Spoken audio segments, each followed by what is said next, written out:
for the Okay. backstory for the miner. We are recording. We're not streaming, we're just recording. Yeah.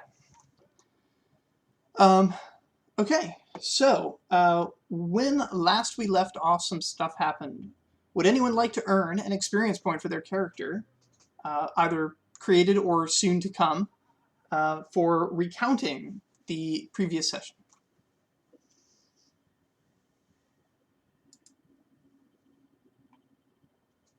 If not, I, the glorious GM, will do it for you. And I will keep that experience point all to myself.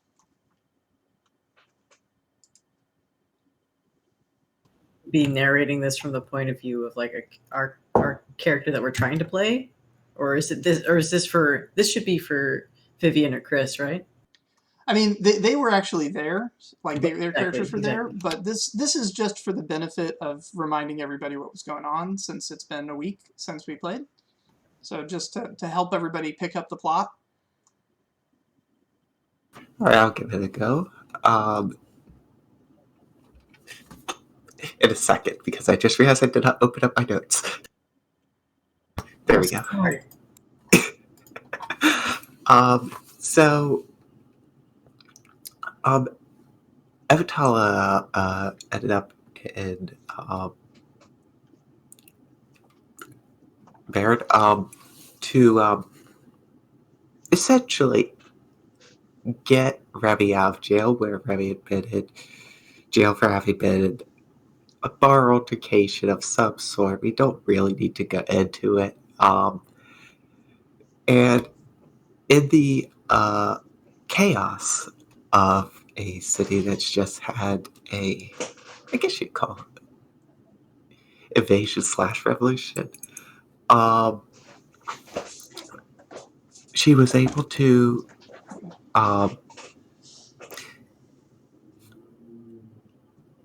definitely on the up get Remy out of jail by possibly but forging a Remy's record to say that they just forgot about somebody who was drunk and left them in their jail. And they have just arrived at a tavern to start planning out the next big heist.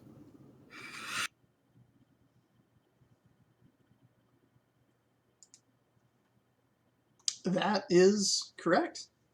You got it. You told me you wanted to go to the nicest establishment in Baron. Baron is not a high-class place, so you're just at the nicest, not necessarily a nice place, but yeah, that's where you guys are. And you're not alone in the establishment. There are some people in huddled groups. There's some muttered conversation about the things that are going on. And while some of the conversation is about the recent happenings in the town, a lot of the conversation is about other things more worldly. A war is brewing, an army is marching upon the West, and being in the West, the citizens of Baron have some concerns about that. Specifically, at one end of the bar, a mercenary captain is talking to a man that you can't quite see clearly. It's on the other side of him, but you hear them speaking about well, it turns out, from the sound of it, it sounds like the man was not originally a mercenary captain, but he was a miner, and now he's considering getting into the mercenary business and maybe forming up a group to go north and do some fighting against Aphthis with some of the miners that have been recently liberated from Baron's prisons.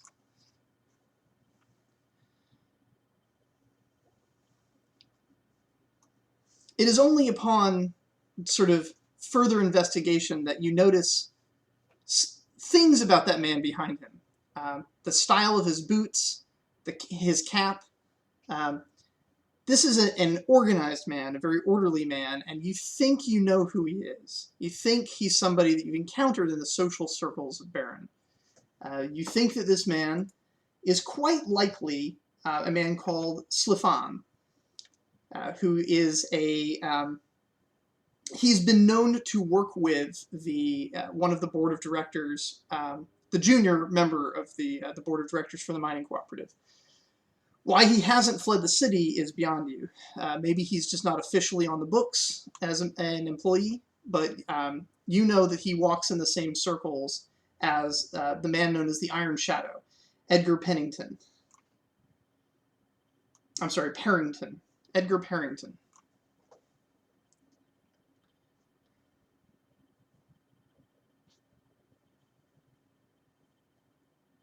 Edgar is what you might call a criminal engineer who works for a guild instead of against it. The kind of person that would have a plot to try and rescue all their money.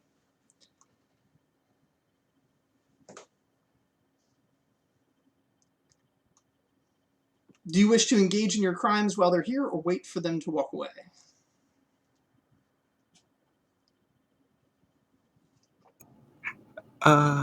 Guess it depends on how settled in they're getting. It seems like the miner turned mercenary has come to this man for advice, and the man is giving it freely, which is not his style. He always gets some kind of payment in return. Slifan does not work for free. He does, however, have a kind of honor in that when paid to handle money, he always handles the money. He doesn't skim. But his fee is often steep enough that you might consider hiring someone who does skim.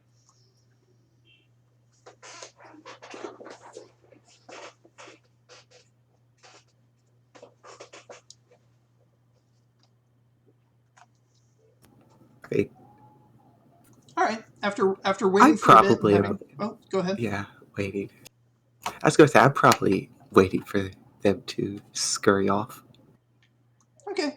After just having a drink and reminiscing about old times, you see the two of them get up, and Slifan is very careful to kind of stay in the other man's shadow, but he does take a momentary pause to skip a half step so that he can glance at you from under the brim of his hat, and his hand rises up to it to tip the brim just slightly as he returns to the profile of the man that he's following, becoming invisible again.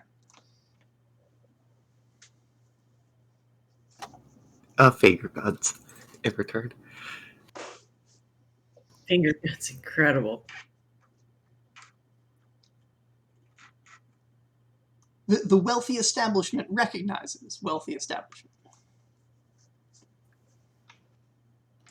Yeah.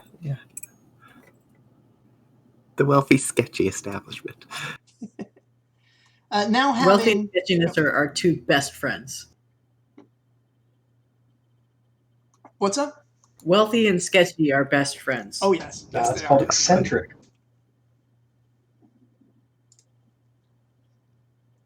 Now having the bar to yourselves, you are free to discuss your plan.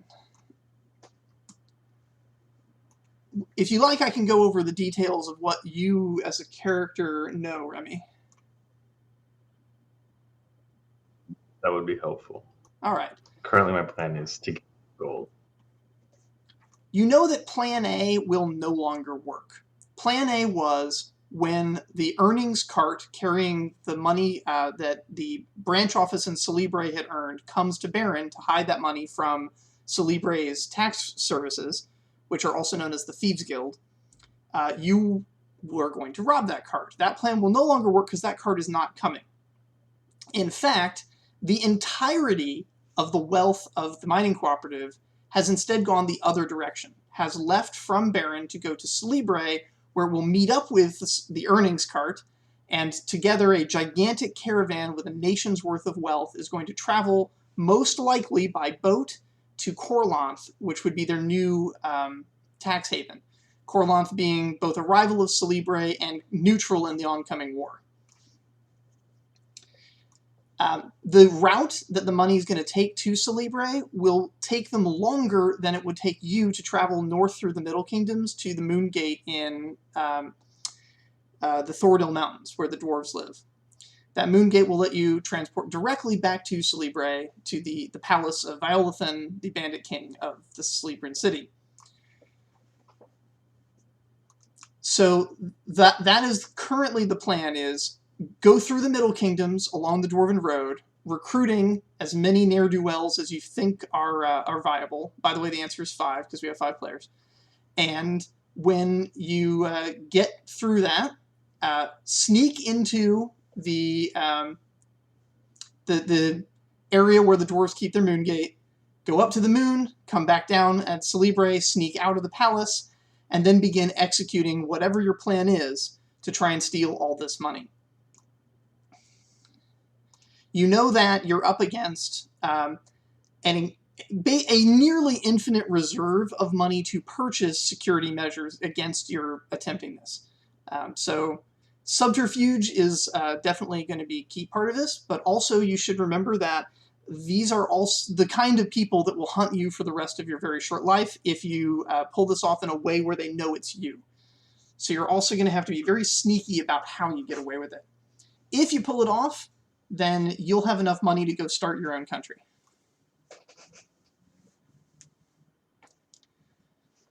Or retire forever, or whatever it is you want to do, honestly. Gotcha.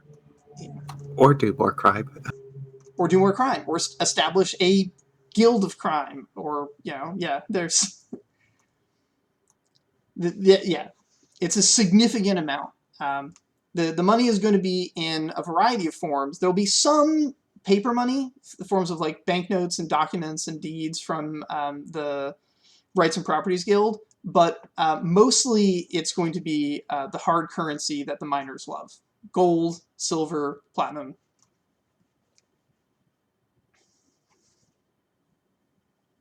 Gotcha. So...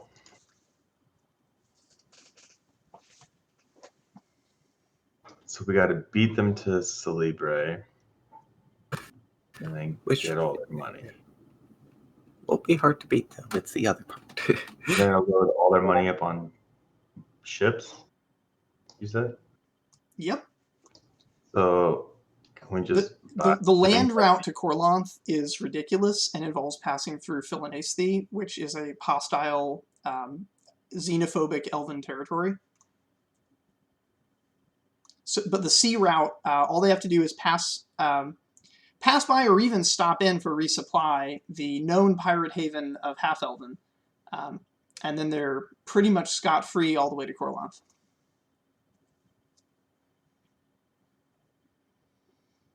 Sailing past Half-Elven just requires some armed guards. Traveling through Philonaesthi would require magic and politics, and probably would fail even at that. Yeah. So the path of least resistance for them is the boats. All right. Now, you do know that there are plenty of criminals in the Middle Kingdoms that you could recruit from.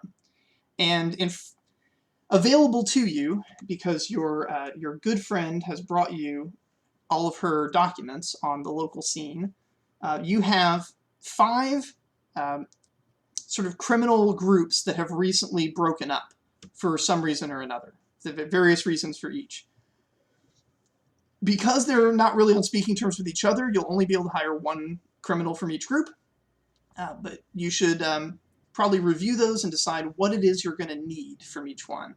I think last session at the end you said that probably the first concern is you need a good grocer. Though you could go back on that. That's up to you. Yeah. Yeah, so, I think that's... I mean, I still figure like choosing a grocer is the way to start out, so we can start supplying ourselves, outfitting, and whatnot. Yeah, that should absolutely be the priority. So, let's see. I think the first thing we want to point out is that make sure that the grocer was not the reason that these groups fell apart. Because if that's dangerous, especially in something of this magnitude.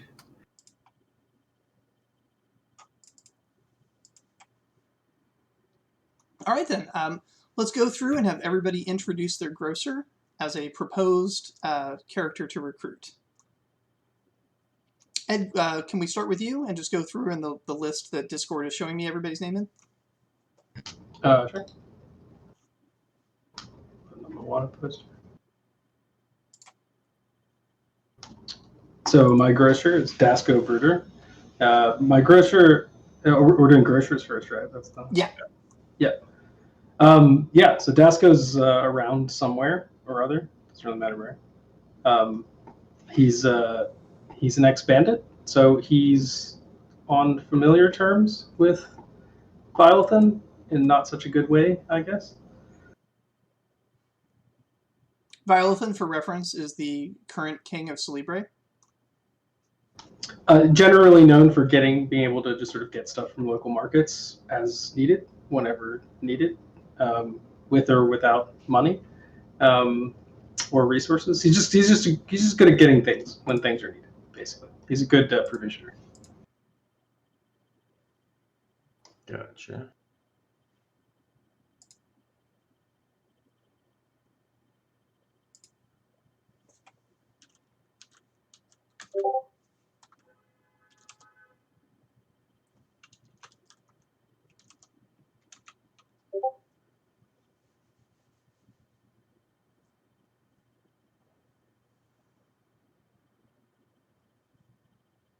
Don't mind me, just making sure the rolling's working and totally not doing tests against things right now.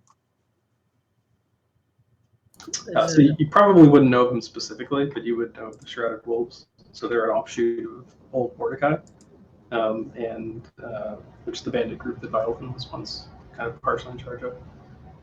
And they're not exactly traitors to Mordecai, but they're not well liked by the old Mordecai's. Their methods are sometimes a bit violent, I guess. They're kind of anarchists, basically. So. Gotcha. But they're violating the NAP. Yeah, they're kind of angry anarchists. Alrighty. Next up, then, I think we've got Jackie. Cool. What's your grocer? Oh, actually, I'm sorry. My grocer is... I forgot something. Ed, what is the challenge that they would have to do to get your grocer? They would need to pay him. They also need to accept the fact that he doesn't really give a crap about whatever mission that they're on. He'll take the pay, but it's basically going to their general interest, of which he's not really sure what the Shrouded Wolves are about. They're kind of it's uncertain. Also, if they're going to be taking him to Celebre, they need to help with that situation. So he's wanted by the current Thieves Guild for sedition. So they might have to do a short quest to get something that would give him some manner of forgiveness of his debt to Celebre. Correct, yes. Very good. Okay, sorry about that. Go ahead, Juggy. Right. My grocer, her pronouns are she, her. Her name is Lady Grayslate. Lady Amelia Grayslate is the lady of the Grayslate family, an old family that has recently fallen on somewhat harder times, but maintains a steely and aloof sense of elite power. A shrewd businesswoman with a hardened but striking mystique, she manages her estate and keeps her friends close and enemies closer. With centuries of family and business ties, she knows exactly where to get anything, even the hard to procure. And with some political maneuvering, can usually trade favors to get what she needs. She is aggressively trying to claim a stronger foothold for her estate ever since her grandfather and father squandered their assets and ran their businesses to the ground. And what is the challenge that this group would have to overcome in order to get her on board? So right now, she kind of just needs like some security because the story is this. Lady Grayslate is with few allies after her falling out with the crew and was particularly crushed by her relationships with her bodyguard and her business associate being ruined by the rumors of betrayal by two women she was very close to. Those allies that do remain to her are loyal and powerful and are invested in her ascension back to her family's glory. So basically right now her situation is that she doesn't really know who to trust. But she probably could be persuaded to join a heist of this caliber because it basically promises an enormous amount of wealth, which is exactly what she's trying to do to secure her family legacy. Would they need to do something to clear her name from the false allegations that are being levied against her? Definitely. So basically, she had an extensive tunnel, trade route that was established by their baker, who is a expert tunneler. And essentially, the situation is that network has been completely compromised by their candlestick maker, who kind of gave up the goods in that situation. So if she could reclaim that, she doesn't even necessarily need money because being able to move goods in a clandestine way is like extremely beneficial to her. Alrighty. So that's like a non-monetary thing that she could definitely use. We will skip Troy for the moment, but we'll be back for you. Kristen, could you describe to our potential robbers here your grocer? All right, so my grocer is Lily Longhorn. She's a barmaid, and I don't really want to dig too much into the heist that was failed, but essentially she double-crossed the team. And so her challenge would be, I assume you're probably going to need to, at the very least, sneak her out of the city without Barnabas, which was the smith of the failed heist, knowing that she's escaping, because he's very interested in getting a hold of Lily since she double-crossed them. And yeah, so Lily has like super deep connections in the town, can really get a hold of anything, and is also like a fast talker. So lots of like resources and connections. Or I guess connections, not so much resources. And Tice, could you describe your grocer?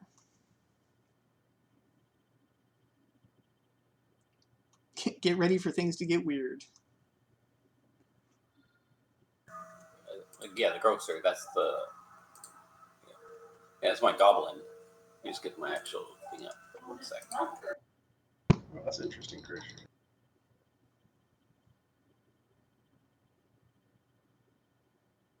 All right, my grocer is Arthul Dragonov. He's a little goblin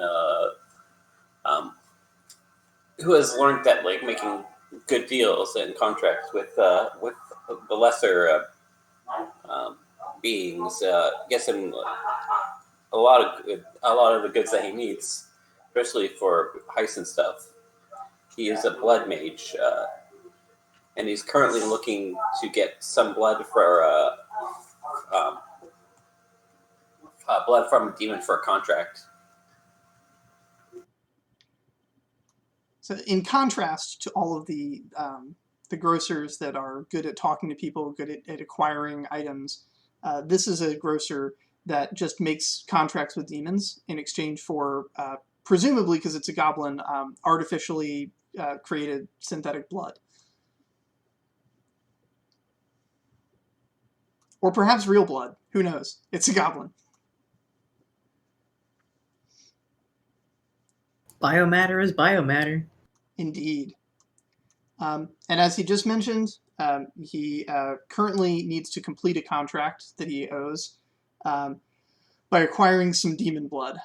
Now, before you think that sounds completely unreasonable, the northern kingdom of Talus was attacked by demons recently, and there are still some rogue demons roaming around. So demon blood is not entirely unobtainable. You might not even need to obtain it from demons, since there were a huge number of casualties in that war on both sides, but mostly the demons. And the demon parts were harvested in quite large numbers, so there may actually be shops that have it as well. All right, Troy, are you ready with your grocer?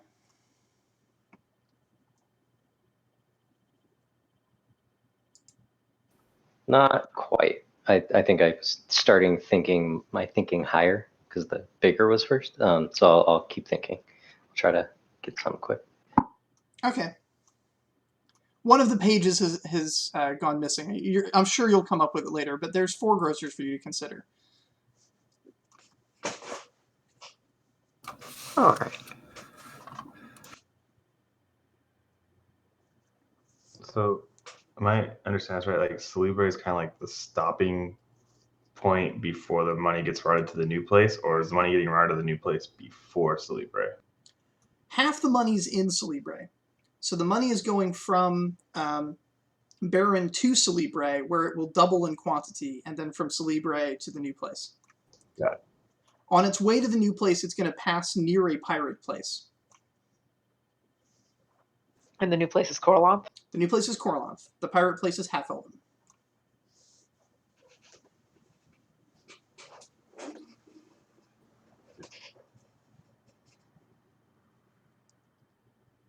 It's not unreasonable that a ship might be forced to stop in Half-Elven to resupply as well. It's a pretty long trip. And that's just getting them out on the coast. Half-Elven, I think, was just recently burnt down, right? Half-Elven recently had a huge explosion, and it's probably... Yeah, right. But that, in terms of recentness... It's a rich place, so... Yeah, in terms of recentness, that was, what, like a year or 2 ago? Yeah, it's a rich place. So. It would have been rebuilt pretty well by now. Yeah. They're pretty well down there. So. Is that map link I dropped pretty relevant? Or has the landscape changed since then? No, that's the same map. Cool. Half-Elven is on that little divot on the right at the end of the inlet, Sellen Inlet, south of Celebre. Oh yeah, that is a really good map for everyone to look at. That's excellent. I'm really curious about this part of the map that they're not allowed to have pastries. The pastry exclusion zone actually has an abundance of pastries. The war simply isn't going to happen there. Because of pastries? Because of pastries. Okay. It is under the protection of the Moon Lord, because it is where the pastries are. Gotcha. A halfling bard convinced the Moon King that his life depends upon successfully delivering pastries to everyone that's powerful enough to harm him. And so the Moon Lord funds and protects a massive pastry industry and has pastries created and teleported to his most powerful rivals. I just want to make clear as well that the Moon King is an eldritch being, and his logic is not human.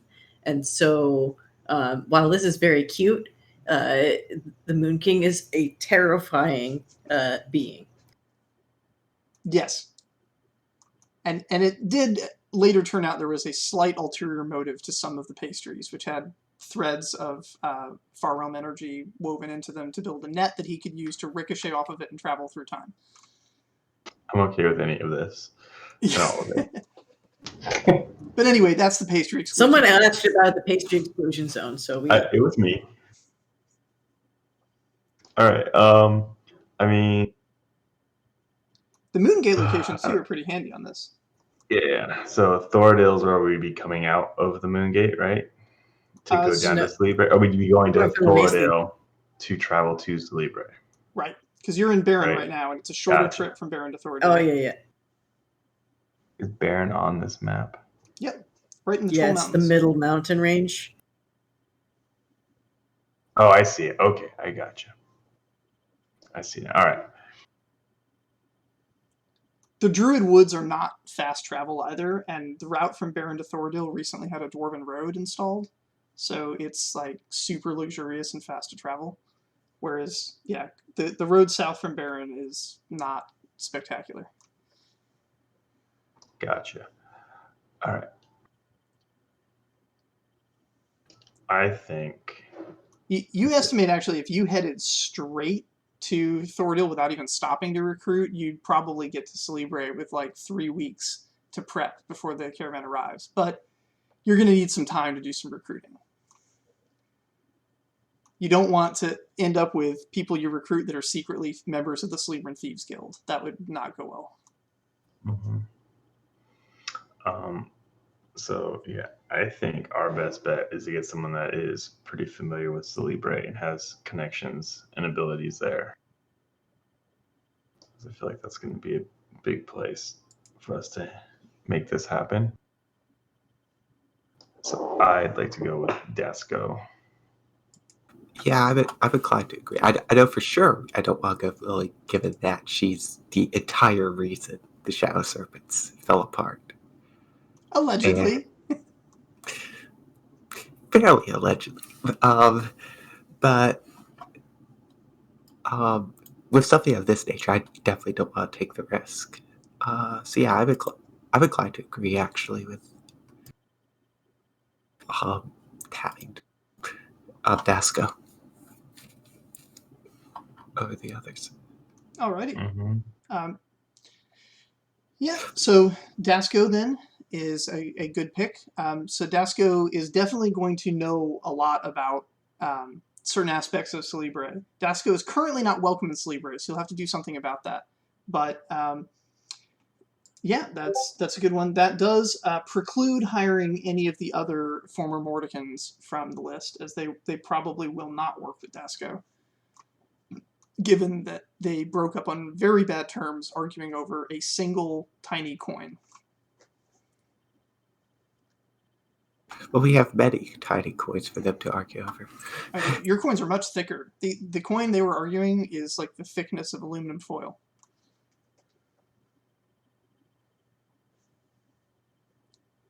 It was allegedly gold, but now it's 10. All right. So, let's see.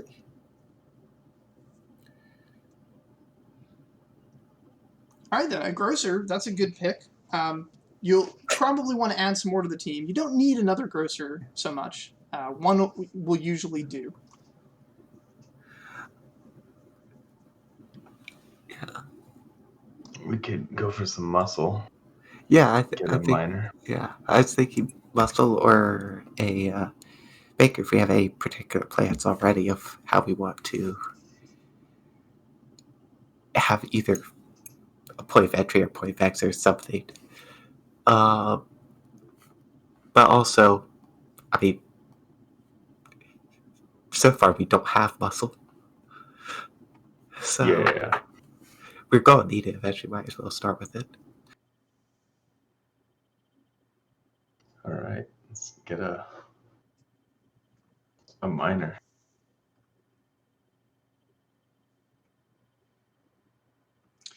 All right. So we're probably going to skip the Mordican minor since it looks like you're going with the Mordican grocer. So we'll go over to Jackie. Go ahead and tell them about your minor.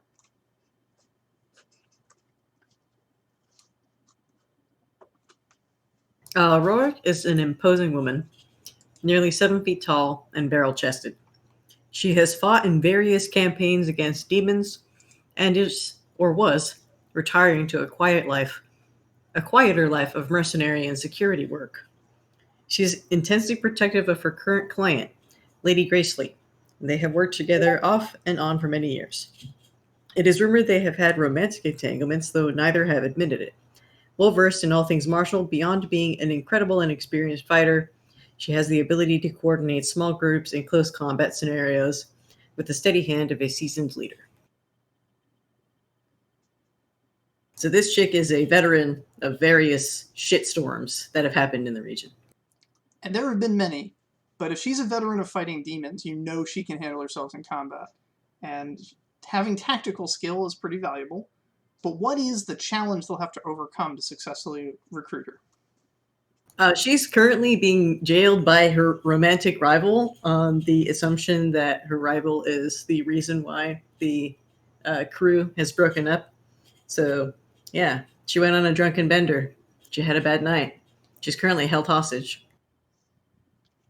So that's going to be a jailbreak, but not a jailbreak from the authorities. A jailbreak. No, yeah, jailbreak from another underground individual.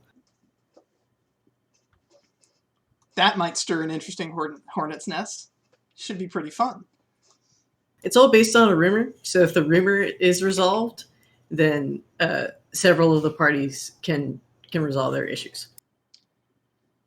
And on the plus side, while, shaking that hornet's nest may stir up some other angry criminals, you're not going to see the local authorities build up any heat against you for taking out a criminal lair in their midst. So Right. Yeah.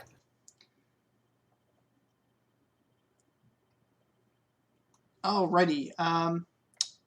Kristen, what is your minor? All right, so my minor is Odie. He's super big, but also super smart. Studied a lot about anatomy and is able to use that skill to kind of take apart their opponent in creative ways, backed up by his tremendous muscles. Basically built like an ox. Nothing really special or magical about it, other than just a good knowledge about how to dismantle people. True to the term bruiser. Instead of skill and tactics, this is meat and bone. Yes, and Odie got swept up. The last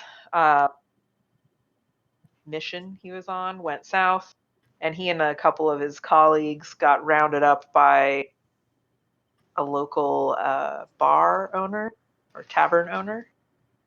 So they're kind of in that tavern owner's vault. The tavern has an underground vault where they do some like underground fencing and that sort of thing. So yeah, they're currently being held captive under there. So you'd have to break them out. Given the time restrictions you guys are under, you probably wouldn't have time to break all of them out. So you'd probably have to pick one and break them out. And if minor is the one you want, then that's a good place to start.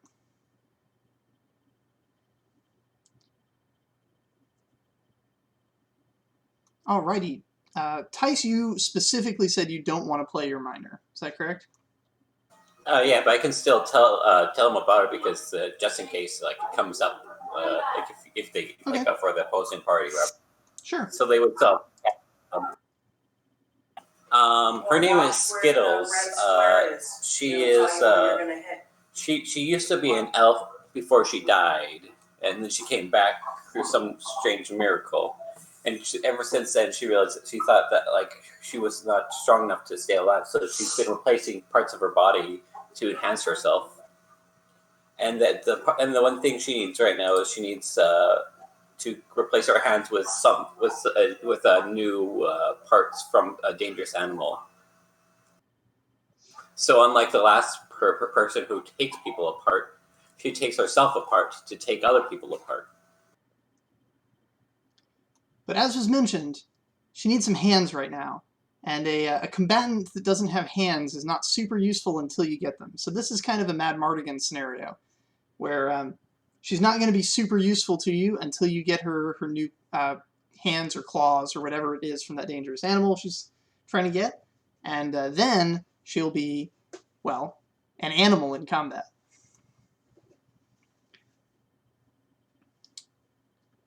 Alrighty.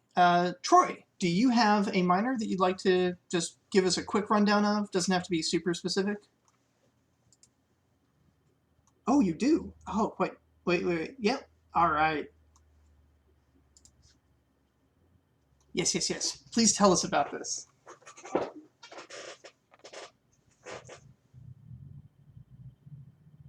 Sorry, I'm multitasking. Okay, so minor. Then I zeroed out on accident. I'm sorry. Okay, so this is, I don't have a name yet, but this is just essentially a professional animal trainer or a really good animal trainer. He was disguised in the crew among just as like a regular hunter type, just kind of like a bow, and had a pet. So he's good with a bow, but he also his real talent is training animals for whatever they need to be trained for to do the thing that needs to get done, for defending people or, subterfuging things, whatever it is. And so that's his skill set. His current predicament is that in the fallout of the last job, he agreed to train the animals of the person they were conning, so that he wouldn't be in prison. So he's stuck doing that. So he has a close eye on him. He's not in jail or anything, but he would need to get away, or which might result, I guess, in people being after him, or he would need some reason to not have to do the work anymore. That is definitely a different take on it too. This is definitely a miner, definitely a bruiser, but this is somebody who does their primary damage through a trained animal of some sort. Probably an animal that would be trained on the way. You'd probably acquire an animal and after you guys rescue. And and we'll say he's, if I can, and you can contradict me on this if it's not allowed, but I can say he has a stable somewhere where you can do a pickup or something, and he might have some already trained. Obviously the specificity would have to be adjusted, but yeah, I mean, you could have a stable, or the Middle Kingdoms is rife with a lot of different animals. We've specifically seen griffins trained in the Middle Kingdoms, as well as wolves, bears, and other things.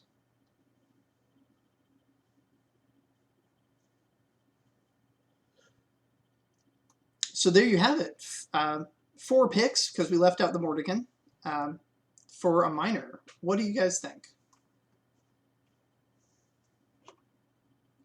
I am immediately intrigued by having an animal handler as part of it.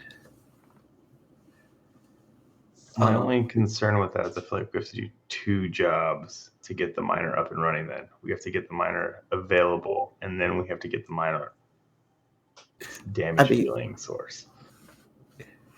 Getting them out, it sounds like some high society subterfuge, and you know how much I love high society subterfuge.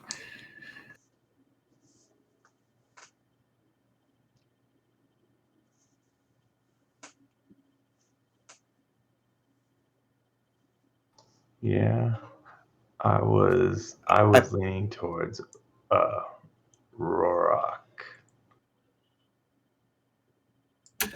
So a question, Distant. Yep. Are we taking one from each category, or are we constructing a team from a general set here? So you're really, the only official rule here is 1 from each player. So Right. You could take 2 if you really wanted to, but that would mean there'd be one of the job types that's missing from your crew. And that's okay. If that's part of the plan, that's part of the plan. Some jobs need 2 of a same kind of person to pull off. We haven't even gotten to the smiths yet. They could do contested roles too.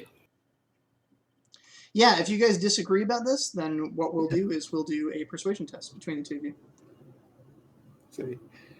I mean, I'm inclined to take 2 miners, actually, because I'm looking at accounts maker. I'm not sure we'll need one,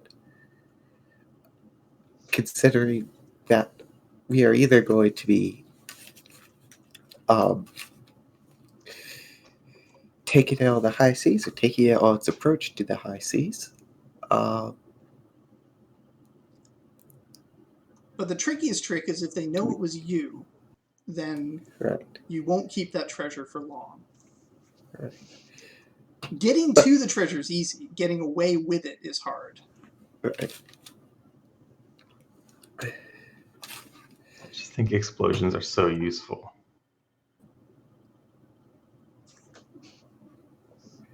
So I wouldn't want to give up or candlestick maker?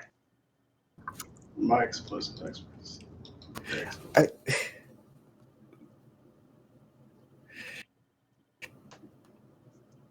You make a valid point. Like, Yeah. Some things might not be needed. You might need two of something. And the only rule here is that these are crews that don't like each other, or for some reason you can only recruit one from each crew. But that's totally fine.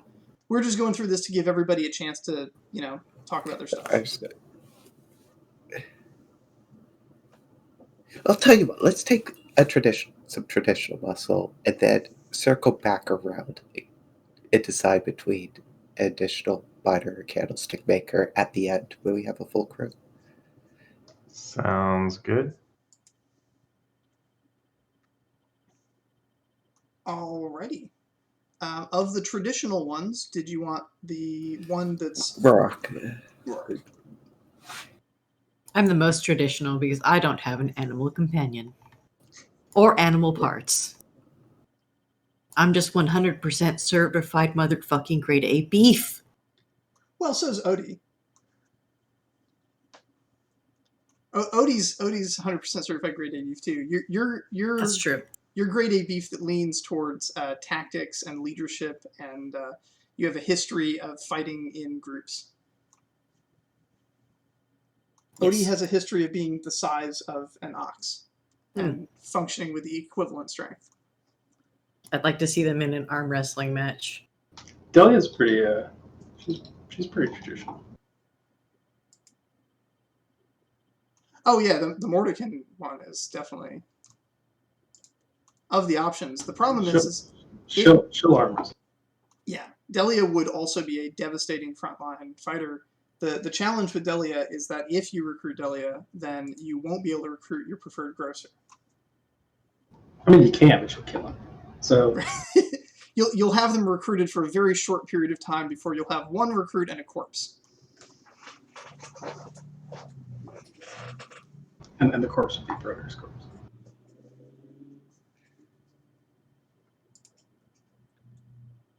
Alrighty, so temporarily, presuming that we're going to go with Varrock, that's a good starting point. What's the next role that you want to consider for your crew?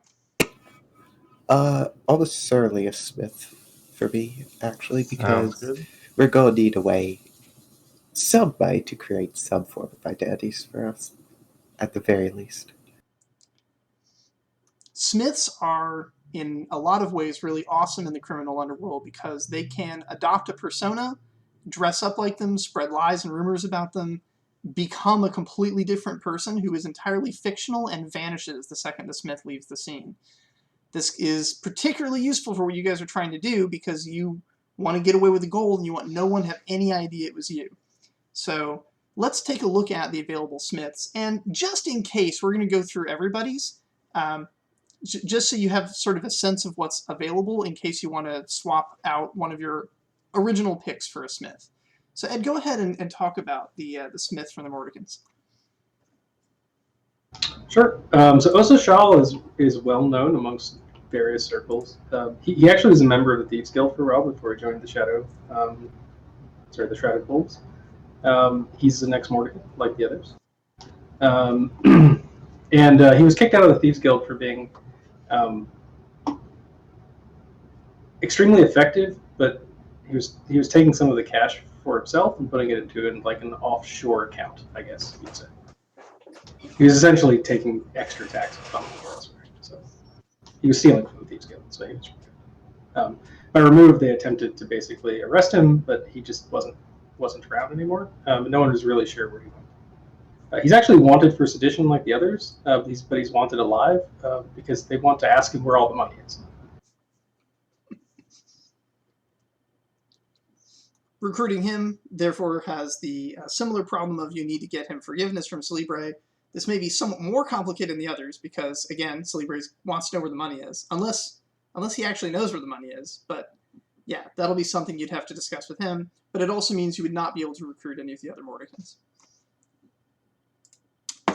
Jackie, go ahead and talk to us about what's your Smith's name here? Lyria? Lyria. So my smith is named Lyria Rayland. Her pronouns are she, her. She is a rising star of the underworld. She's actually known for being warm, congenial, and dazzling. Her laugh is infectious, and her wit is razor sharp. Her family was once in business with the Grayslate family, and she's been in the same circles as Lady Amelia Grayslate for many years.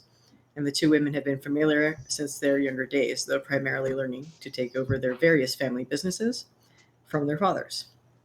Being from a well-connected family and being able to freely pass through the higher strata of society, a well-placed rumor, an effortless joke, a perfectly timed placement of her hand on someone's shoulder, and she can shift the scales of power by toying with the egos of the powerful and inspire the deepest insecurities of her enemies with a smile.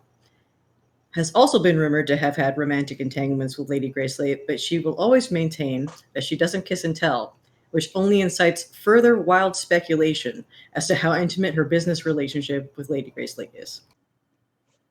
So her current problem is that she's been thrown under the bus for giving up the goods on Lady Grayslate's tunnel network that was built by their baker. So that's basically what's her situation. She needs to have her name cleared for being the reason why the group broke up.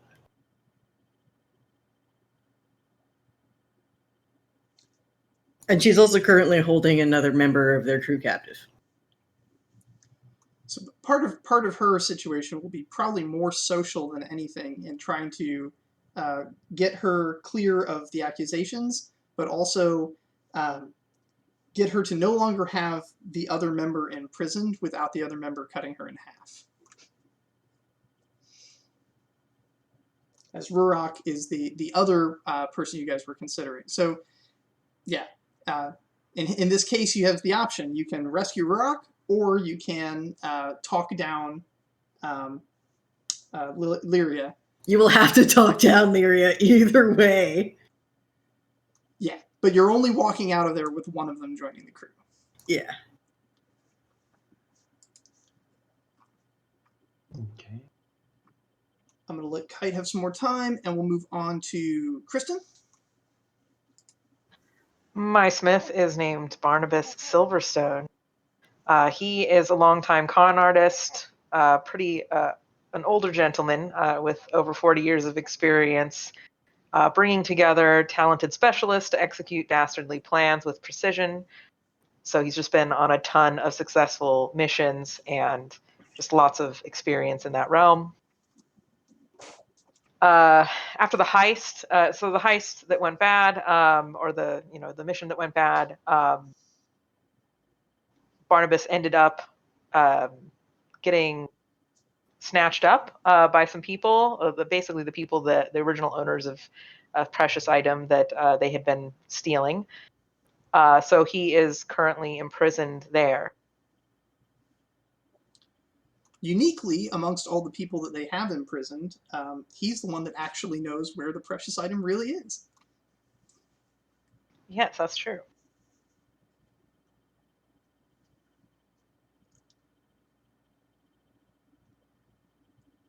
A grizzled vet like that would be ideal for playing the role of the elderly gentleman, which has many advantages in sneaking into things, as they can feign illnesses easily, and also can feign an unawareness of their surroundings. The "oh dear, I'm lost" excuse works much better when it's done by an elderly gentleman than when it's done by a young and spry, up-and-coming rogue.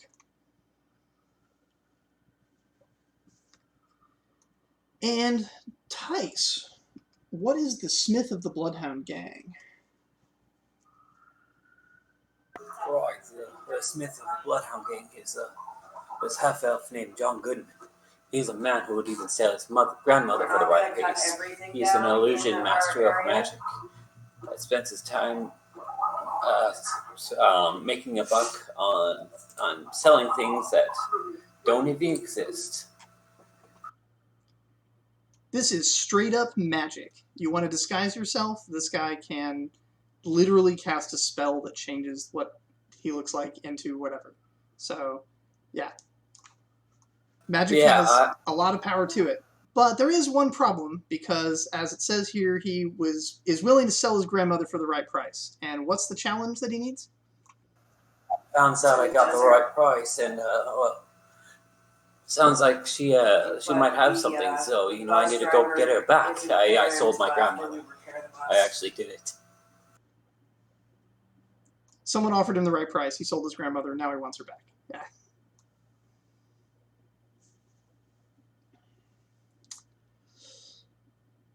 Okay, Troy, are you ready with a Smith idea?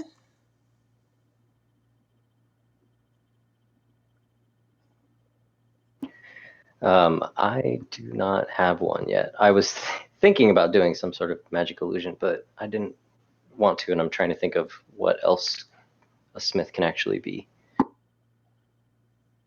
You could do like something bardic would cover it, right? Yep. Anything that manipulates information. The ability to disguise yourself is a classic bardic ability, often just done with makeup and wigs. Not only that, but bards can, sing the right song, spread the right rumor. So absolutely, a bard would be totally on brand.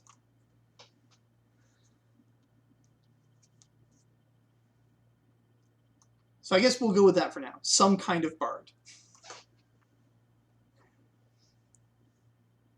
Did any of those options appeal to you guys? In particular, do you have a favorite among crews that you're not already planning to recruit from?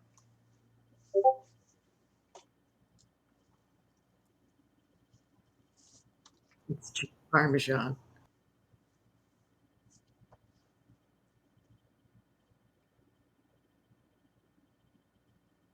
The classic bardic ability.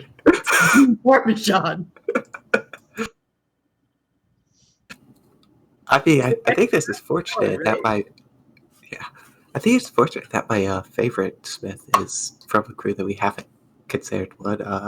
I'm a big fan of Barnabas' experience. Ditzy old man. That's everything that we're gonna need.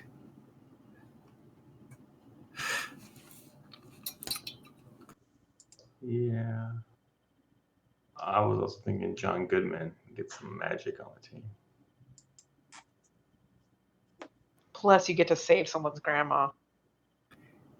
Yeah, but is it the same when we're saving the grandma? The reason we have to save the grandma? I also would worry that Goodman would sell us for the right price. That's a fair point. I guess so, yeah. That makes sense. Whether or not someone would betray the team might be a consideration. Yeah. That and also, who knows, maybe he just wants the grandmother back so he could sell her again. Wow. That's regifting. Price. It's a used grandma now. Lightly used. One lightly used grandmother for sale. No, I assure you, this grandma's in mint condition. Slight foxing around the edges, but absolutely,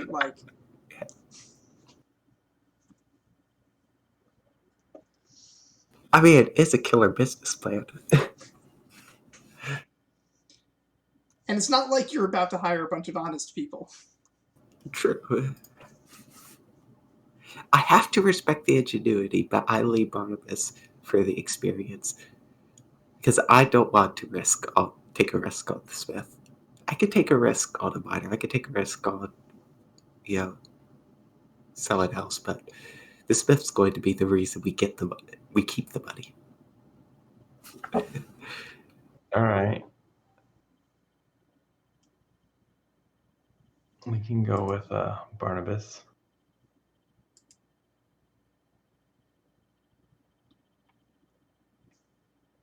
All right. Plus, as far as we're aware, Barnabas is not a snitch. That's because isn't Barnabas the one that has the thing? Knows the location of the thing. had it before being caught, so yeah, hid it somewhere probably. But I mean, I think isn't this heist going to make us richer than anything? So. Oh yeah. I still want the thing. Yeah, you might as well. All right. Well, that's 3 good choices made so far. And now, the decisions. So, with 2 picks left, you're going to want to pick between either getting a baker, a candlestick maker, or some more of what you've already looked at. Bakers are an interesting thing. Bakers come in much wider variety than other occupations in the criminal underworld, because bakers are that's the term for the weird shit that you sometimes only need once. It's always something off the wall, and our options here are pretty crazy. I think the most normal one is the one we're going to start with, which is the Mordecai. This is the baker? Yeah. Yeah. Oh, yeah. He's pretty compared to this for sure. So Jewel is the baker. He's relatively well respected as an architect. He was trained as an engineer with the dwarves, and then basically recruited into Mordecai later in life when he moved south of Celebre. He hasn't been in the Celebran area for a long time, and it's kind of unknown where he is right now. He's kind of probably somewhere in the Middle Kingdom, plying his trade as an engineer, basically.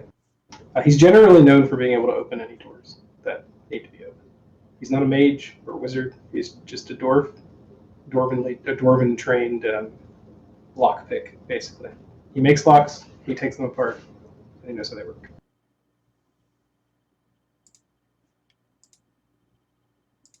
And the ability to take apart a lock that's in your way, it can be extremely useful in getting into places you shouldn't be. Yeah. I mean, he's technically trained in taking apart walls and things, so. He's the least criminal of the Mordicans in that group. Yeah. And then from the Diamond Hands, we have another. We have a actually very unique one.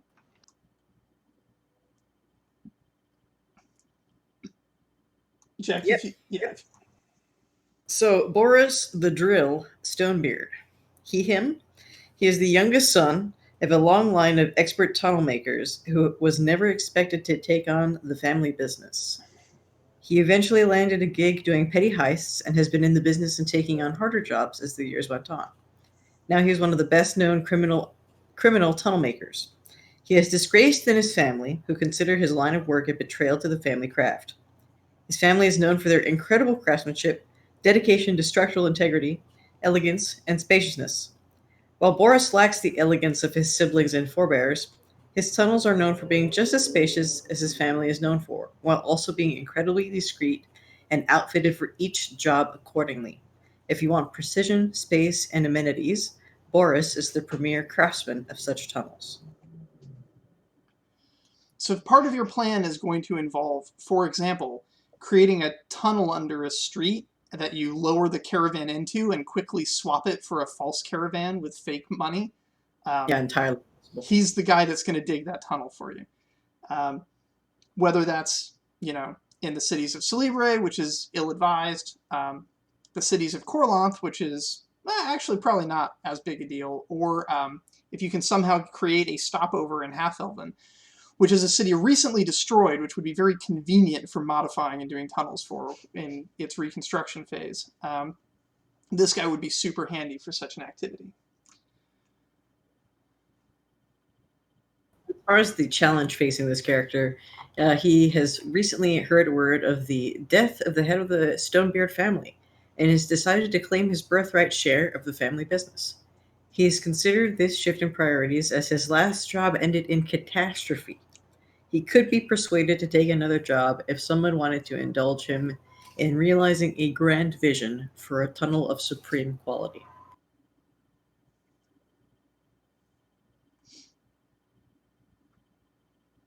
There you go. Let's see. Next up would be Kristen.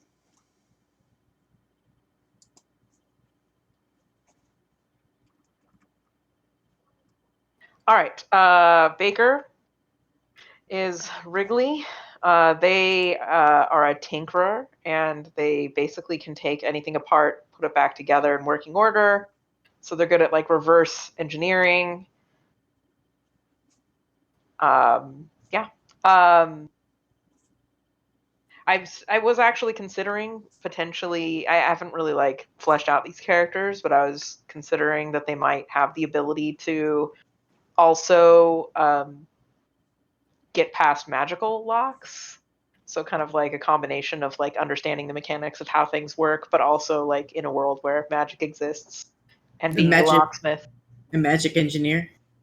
Yes, exactly. A very magical engineer. Yeah.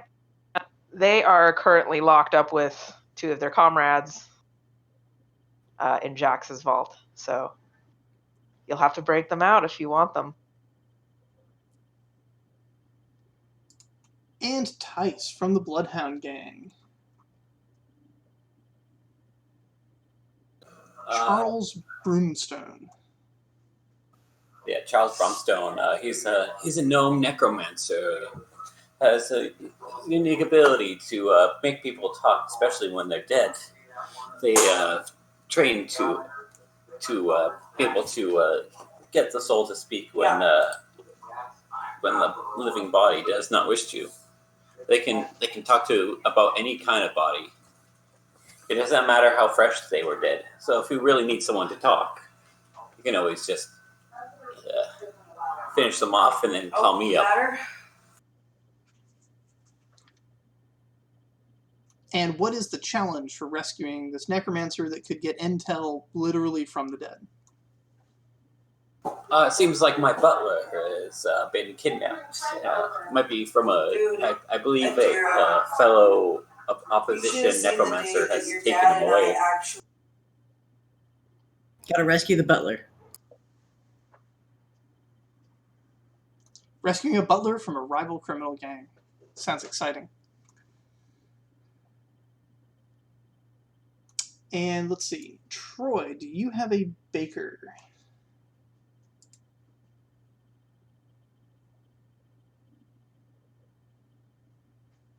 Or an idea for one? Not quite. This one's pretty obscure. I'm trying to like it's so. Yeah.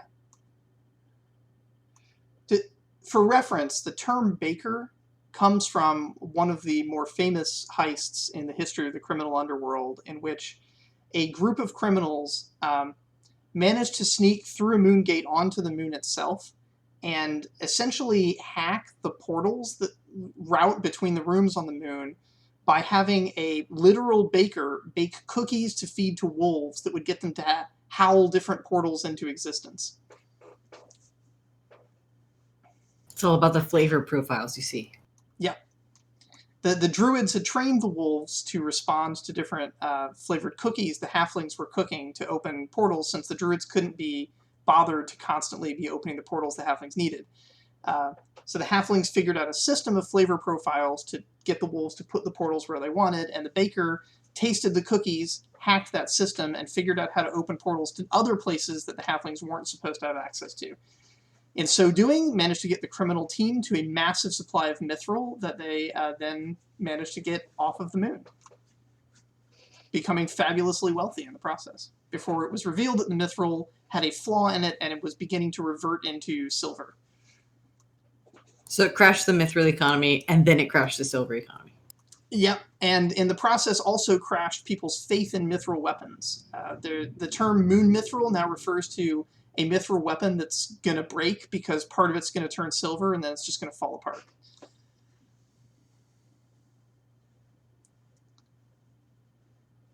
Absolutely brutal. Yep. The economic devastation, actually, is pretty crazy to think about.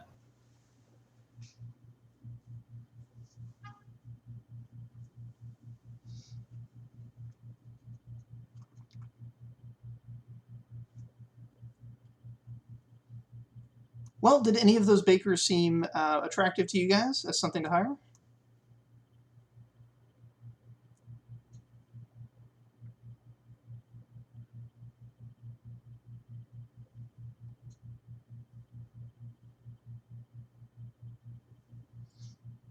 I mean, I could go with either of the like tinker engineers, or there's the necromancer. The necromancer represents a very unique opportunity, as you could get intelligence from the dead. And normally the dead tell no tales. That would not be the case for you. So, in particular, if you believe your opponent, and your opponent is not a nice person, if you believe your opponent is willing to kill people to silence them, this means that tactic won't work. That is a very good point. I also really liked the Telemaker because tells are not only a great way in, they're a great way out. But I think I value the muscle from Diamond Hands more.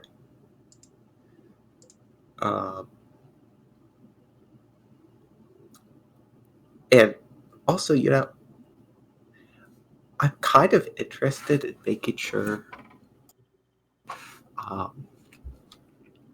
particularly if we to secure the money, it's less that I think we'll need a necromancer to speak to the dead frequently. It's more that I really don't want them to have it.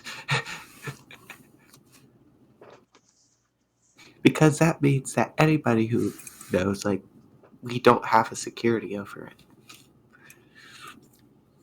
It also means that if they catch one of you guys, they're less likely to kill you if they know that the necromancer can then immediately find out everything you know. Right. Part of that strategy would be letting your opponent know you have a necromancer on staff. But yeah, that is an interesting way to handle that. It keeps the game to non-lethal. At least for your opponents.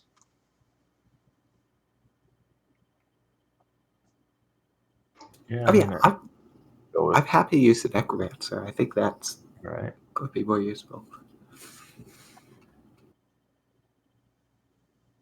All right. Because the necromancer. And now the final question. Do you get a candlestick maker, or do you double up on something else? Do you want to hear the list of candlestick makers before you make your choice? Oh, yeah, for sure. Yeah. Although, functionally, if you take the picks you've got, the candlestick maker will be the one that Troy creates, since that's the only crew that you haven't yet ruled out from. But yeah, let's hear about the other candlestick makers that are out there. What does Mordecai have, or what does the ex-Mordecans have in terms of a candlestick maker? Yeah, so Shari Desano is wanted, dead or alive, in Celebre for arson, terrorism, and sedition, like the others. She's been a member of the Shredded Wolves for some time. She was actually involved in the Long Night in Celebre, in which a lot of the guild houses were burnt to the ground or blown up. That was partially her doing. And then, she's also formally trained by the dwarves in void architecture. Dwarves don't build things; they carve things out of other things that already exist. So they're more interested in negative space. So she's formally trained there in basically blasting and some sonomancy work to clear things out. She's a bit of a loose cannon in some cases and does like a good explosion.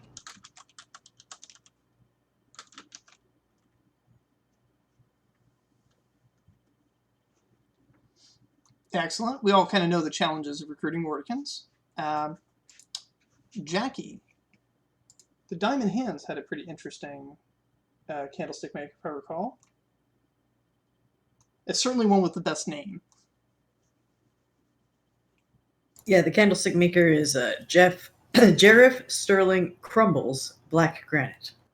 Crumbles is a nickname. Jareth Sterling is the middle son of the Black Granite family, an explosives and engineering firm working for quarries and expeditions. He is refined and shy and prefers to be in his lab working on and developing his formulas. He is also skilled in controlled demolition, and his tidy and efficient demolition work is highly in demand. If someone can talk shop with him about his work, he can be quite excitable and talkative, and has almost obliviously given up key parts of his family's formulas on many occasions. No one has quite figured it out yet, and he is constantly tweaking and innovating, so his trade secrets are safe for now. And his challenge is that he is currently in hiding because he gave up the goose during an impassioned speech about the extensive theories he had about how to improve or destroy the various tunnel networks of his esteemed colleague, Boris Stonebeard.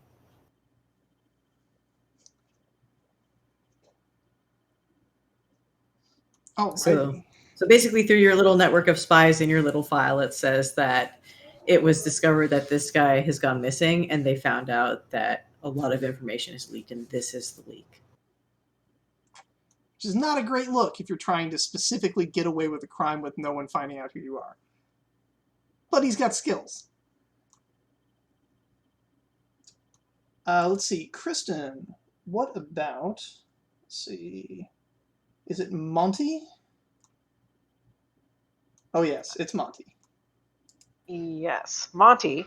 Monty is a pyromaniac, and thusly knows a lot about making things go boom. So he's an incendiary expert with a deep knowledge of chemistry. So basically can bring together elements to create destructive forces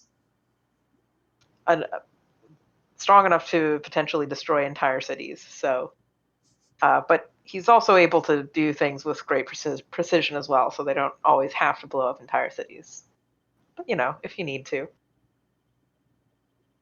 And yeah, Monty was one of the 3 that got rounded up and thrown in Jax's vault. So he's down there waiting to get rescued. Should you need him as a candlestick maker.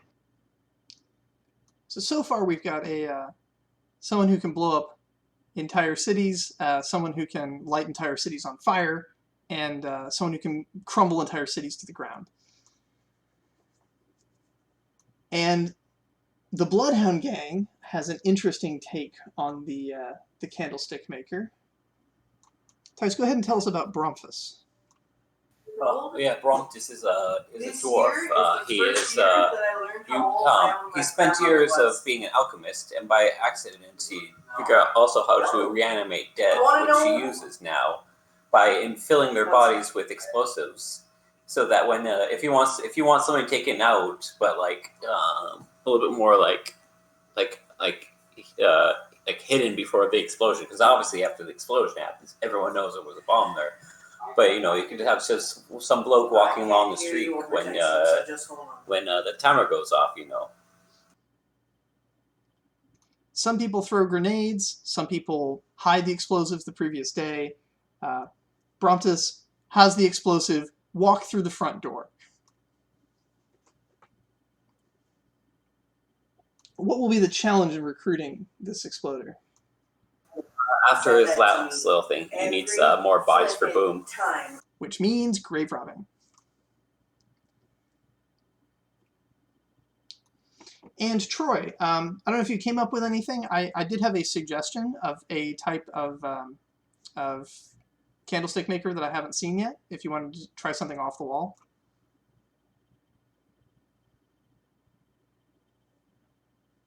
Yeah, that sounds interesting. I was trying to think of something. I was going through spell books to find magical means of dismantling things, to try to figure out different things. But what was Somnus before? Somnus was the little red moon that orbited the moon Inui, and that was called out of orbit by the Phaethonok super weapon and crashed into Apthis. Somnus had been largely worshipped by a branch of the Moon Druids who specifically were into its domains of destruction and stealth, because Somnus was actually a flying piece of the original world that was blown up, that the current world was built out of the exploding remnants of. And so it still contains some of the energy of that original explosion that destroyed the first of the gods' creations on this world. But now they're enjoying kind of a renaissance as it was pulled out of the sky in fiery destruction, and it annihilated an entire city. And so the druids those had been the druids that really were pro-destruction of cities anyway. They got what they wanted, and so now they're in this this wonderful renaissance period of their belief is soaring. The primary entity they worshipped demonstrated its power in a most violent way, and so they've gotten access to the domain of destruction for their druidic spells. Unlike a classical mage that's building an ethereal construct that might be hacked, these guys are building their structures purely out of the astral domains of belief and philosophy. They believe in a philosophy of destruction, and that's what fuels their magic. So counter spells are nearly useless against them in the classical sense. This would be magic Delterra could not hack. Not that you're likely to come in contact with her, but yeah. And also they did, because Somnus would hide behind Anui, they did, during that time, have access to the domain of stealth. That domain is weaker now that Somnus has crashed, but now that Somnus is kind of half buried in the ground, stealth isn't gone from their repertoire. It's just not the focus of their current Renaissance attention.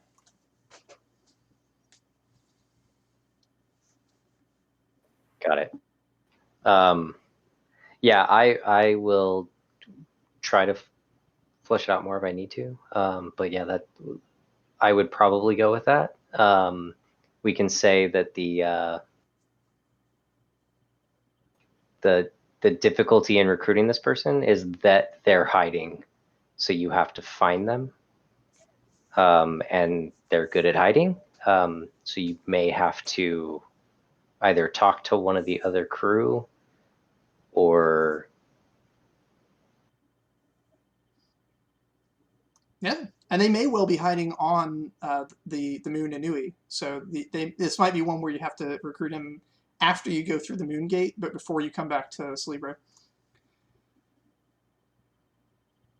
Yeah, so I would say you essentially have to find them. Yeah, they could be hiding there. They could be hiding somewhere. And I had something else and I lost it.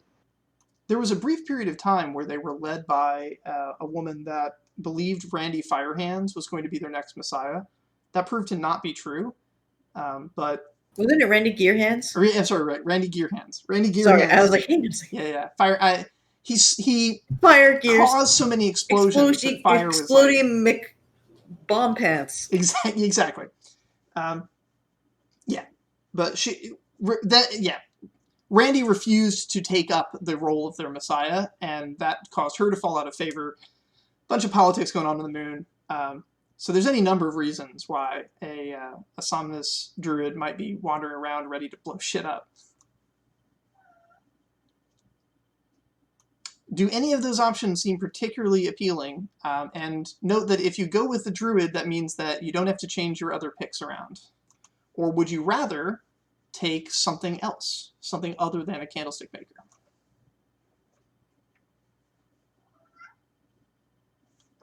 A second smith, a second miner. Don't really need a second grocer.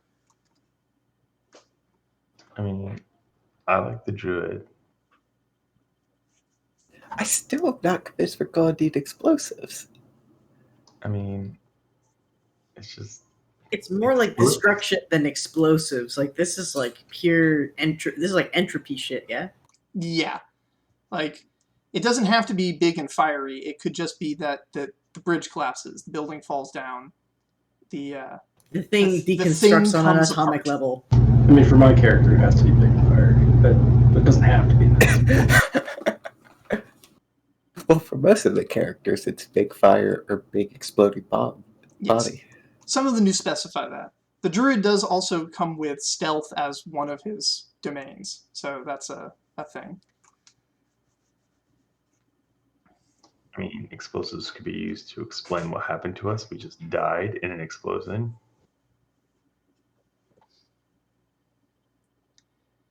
If any of you have seen Ocean's 11, part of their plan was to make it look like they blew it themselves up along with the money. So yeah, that's on brand.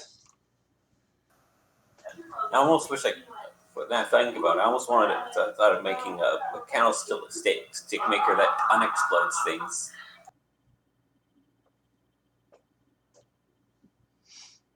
So like a reverse explosion.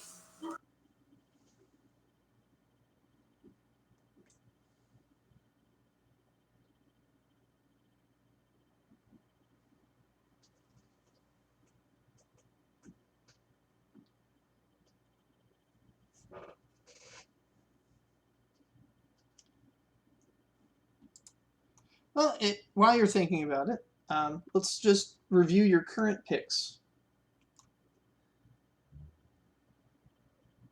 So if I remember correctly, you liked Rorik for your miner.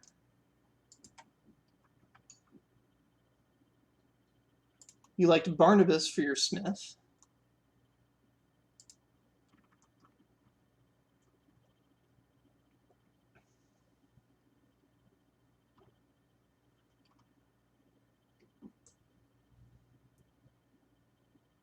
Let's see, were you looking at Charles Bromston for your necromancer?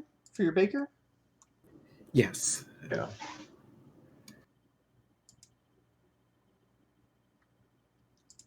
And then Dasco for your grocer. Correct.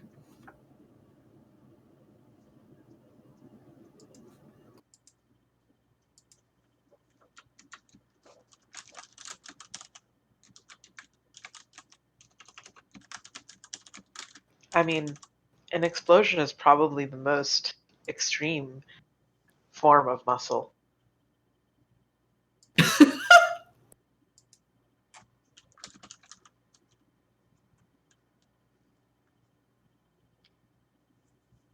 If it does help, also take a look at the flashback powers and see like if there's one of them that you'd be okay being without, and you'd rather just be able to double up on one of the others. I know that's a little bit meta, but you know, just to make sure things are going to flow the way like you like. abilities still. Yeah.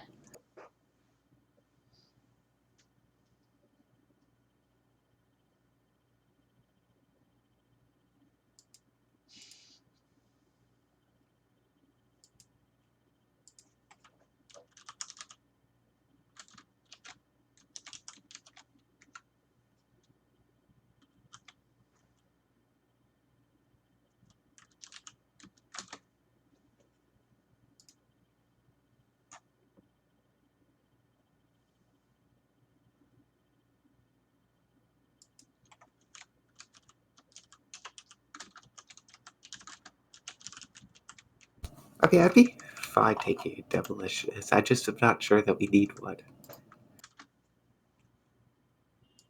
Until we do. If you're trying to destroy evidence, Also, they're druids, so they would be like have attached to nature and stuff. That is true.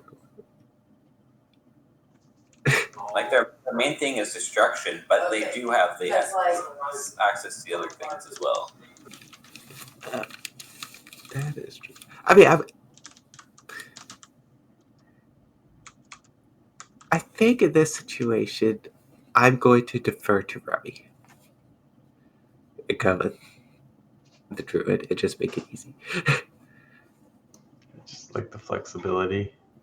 I don't want to lose out on an option. I mean, fair enough.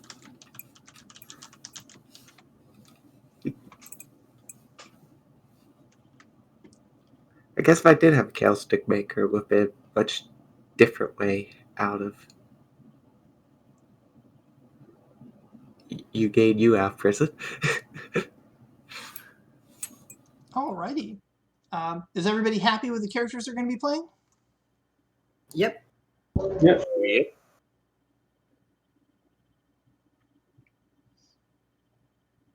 Yeah. Okay. So we're going to go ahead then and just put together character sheets for them real quick. That way everybody has a character sheet to begin recording experience on, and we'll add the experience from last session onto it. So I do have a character sheet template that's been put together there, and we'll just go through the normal character sheet stuff. You guys are going to be starting with a 3 in one of your base aptitudes and 2 2s, the other 3 1s. You'll also be starting with a 3 in a skill, 2 skills at 2, and 3 skills at 1, the rest at 0. And then you'll be adding in whatever else you want. You're going to have some extra experience points, 30 extra experience points to stick in there to pad things the way you want it to go. And you can do ancestries and lineages to give yourself other little tweaks.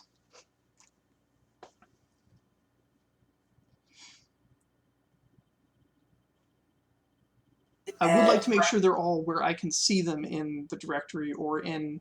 I know a couple of you made your own subdirectories with your name, which is fine. As long as I can find them in there. Yeah, I still have to do the heritage traits because I need to figure out the gnome heritage trait. And we have names for them, but I don't think we spell out specifically what they do yet.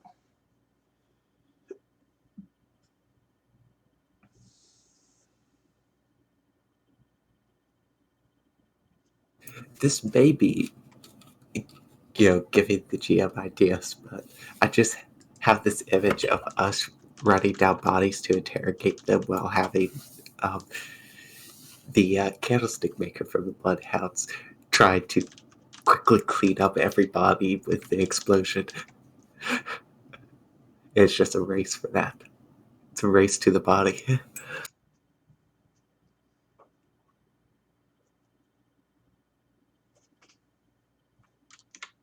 This is definitely going to get wild.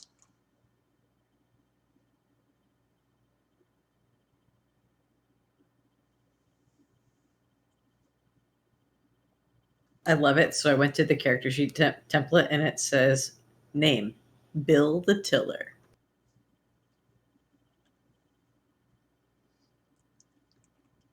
Yeah, that's a throwback right there. Like that. Good old Bill.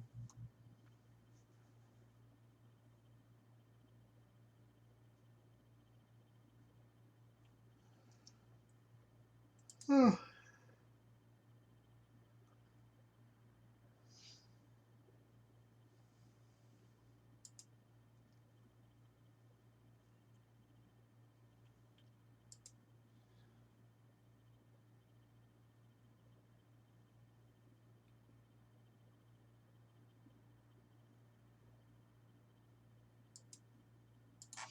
I'm just making sure I've got everybody's names written down on my own sheets. And then on my own time, I'm going to do some devious plotting with the characters that you're not picking.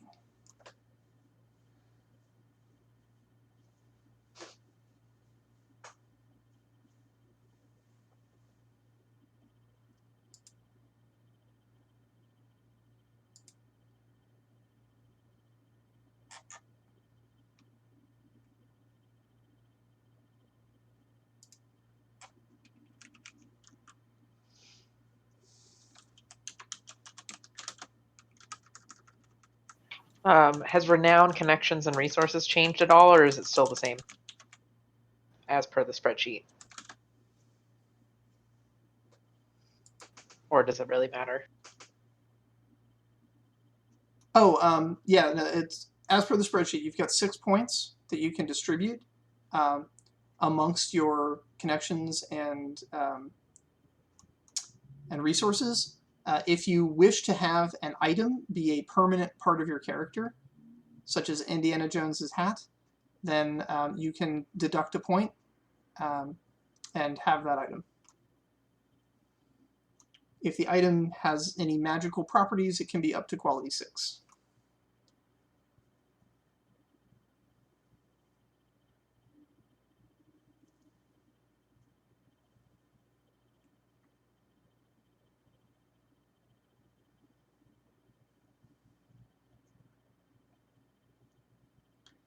It's not to say the item can't be taken away from you temporarily, but it always finds its way back to you somehow.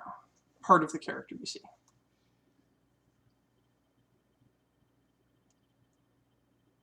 The one thing the Faithanok did figure out is that the world runs on the laws of narrative.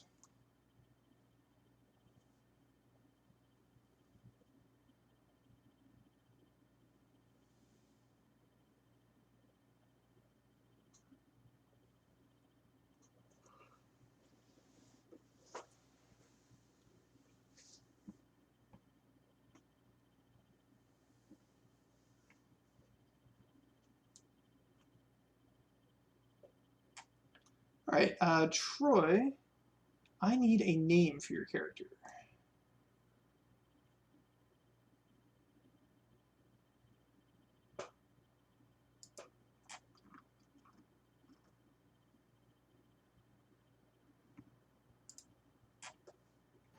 Was there any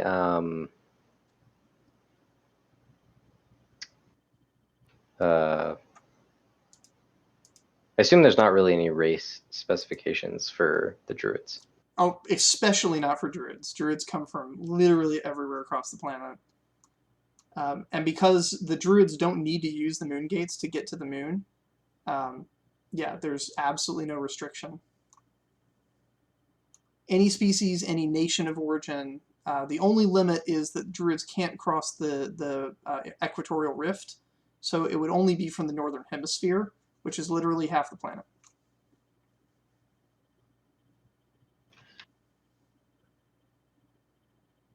That's good. So is there does every race have a druid then?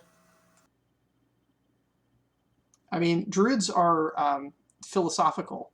So any race that can think well enough to philosophize can become a druid. That's pretty much most of them in this place. Yeah, I was trying to think of like the robot. What is the name of the? I've had those thoughts, would you? Petrish. A Shaper Petrish should be able to pull it off, I think. They don't need to, but I can't think of a reason they wouldn't be able to. Okay, so I need to look at where I can find heritage traits and talents and all that stuff.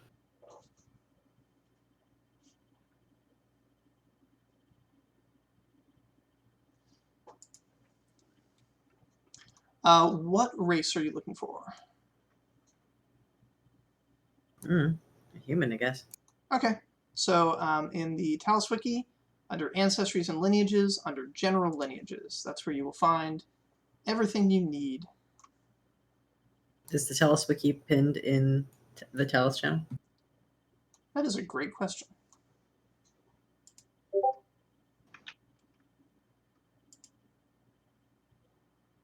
It was just posted in session. Oh yeah, Gnome has a bunch of things called memories.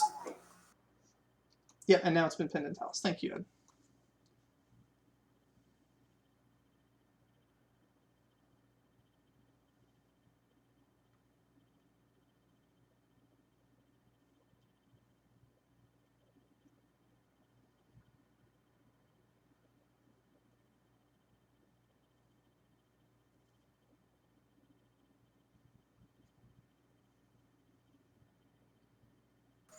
What does the memories mean for the gnomes in their heritage?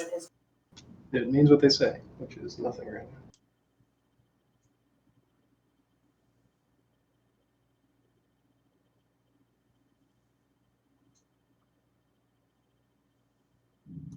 now. If we come up with something that's suitably gnomish, their general theme is they're the shepherds of mountains, and they have a close affinity to gemstones.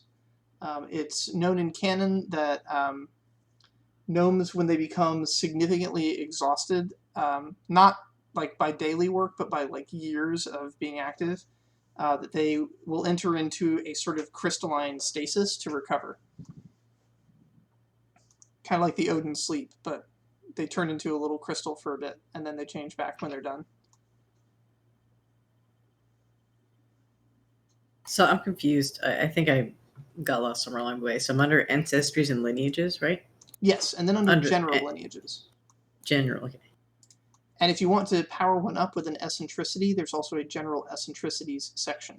Oh, wait, like how many do I take? If you're human, 5. 5 of these? Yeah. Woo. Is Trollish considered a lineage?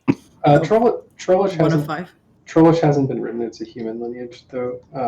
You can take Trollish. It just means it doesn't give you any grand advantages, except that you regenerate lost pieces. Cool.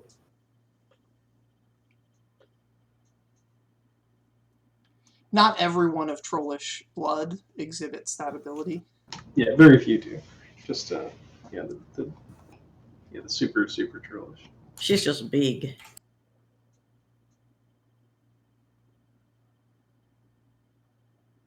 Yeah, I think I'll take, was it Memory of Bismuth and Stone to Stone.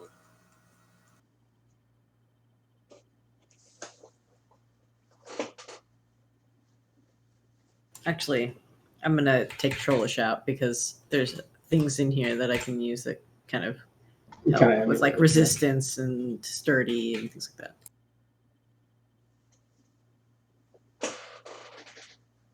Yeah, the gnome stuff isn't filled out at the moment, but technically as a gnome you have to take Stone to Stone and Memory of Quartz.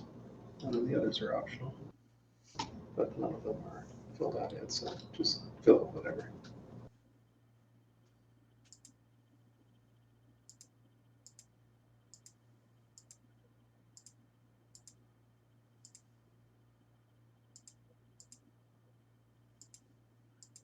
You'll probably need to take Prodigy if you're a wizard or have magical powers.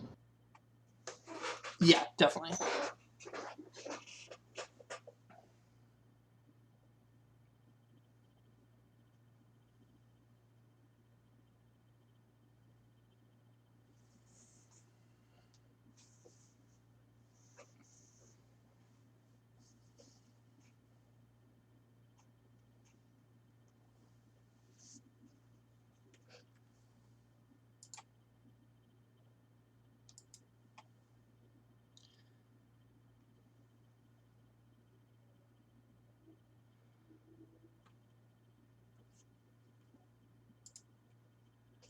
And I think I'm going to go ahead and stop the recording now, since we'll just be working on character sheets for the rest of the session. But cool.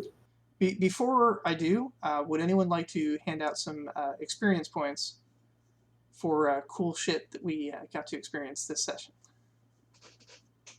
A lot of neat ideas got thrown around. So.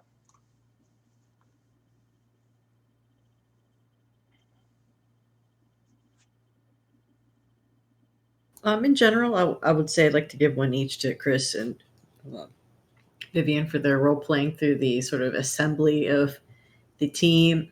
Again, want to appreciate all the effort everyone put into their characters. This was sort of like a session 0.5, so it was nice revisiting everything. Points for everyone. It was nice hearing a little bit more about the reasons why or how we'd have to retrieve each of these members.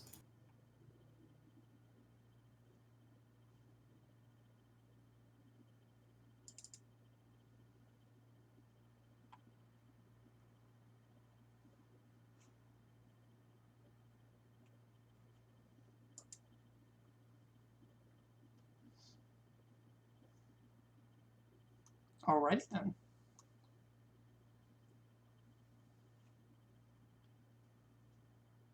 So everyone, be sure to award yourself that extra experience point that Jackie gave out on your character sheet. Those of you who were here for last session, I counted it, and everybody got a total of 5 each. So add an additional 5? Yeah.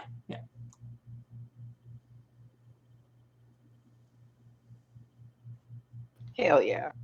I don't know why, but I was like initially just adding 1 per session. But yeah, it's 5. Wow.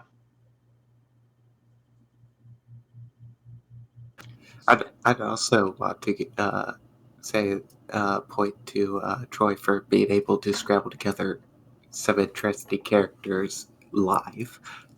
That was impressive, and it was fine that you didn't have everything like I could expect all, but getting a couple out that made me really think about taking them. Like that was really great. And point to Chris for be really recent with, I guess. We'll say point to Krista as well for frequently chiming in and bringing up ideas that I had not considered yet. And,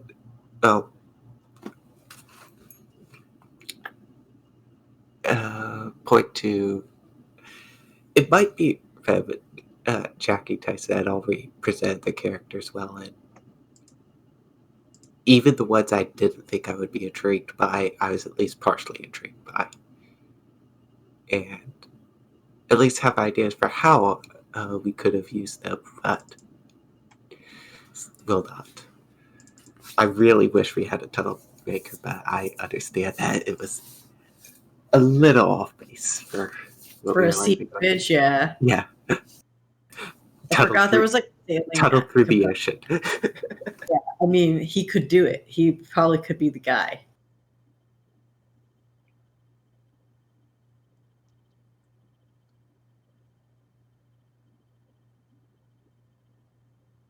He did say he wanted to build a grand tunnel, and a tunnel through the ocean would be grand.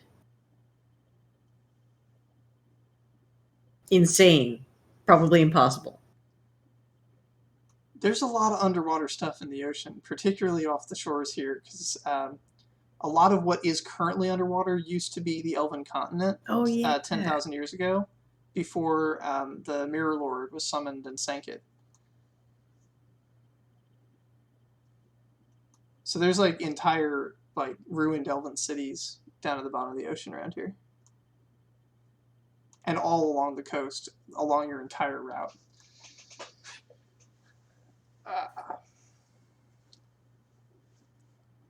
Now how useful that would be to a heist, I don't know.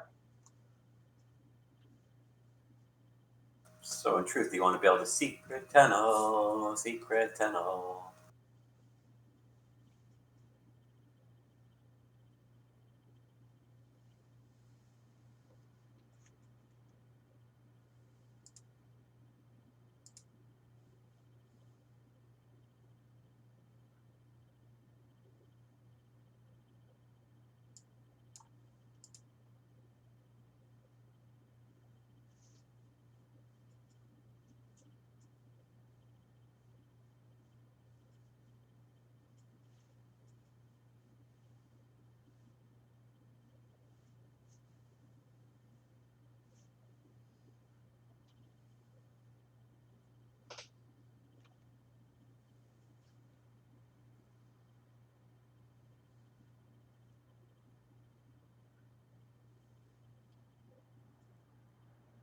Also, as you're making your character sheets, don't forget that you're probably going to want to put a little bit into criminal potential, as everybody's going to get a free, you don't have to spend points on it, talent that's related to your criminal abilities. It's going to be your flashback power. I'm going to put that in without, I'm going to modify your experience totals so that you basically get that for free.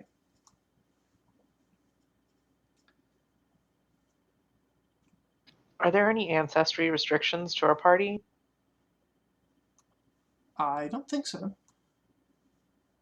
Cool. Okay. I vaguely remember there was like a list of possible ancestries, but maybe we can just choose any.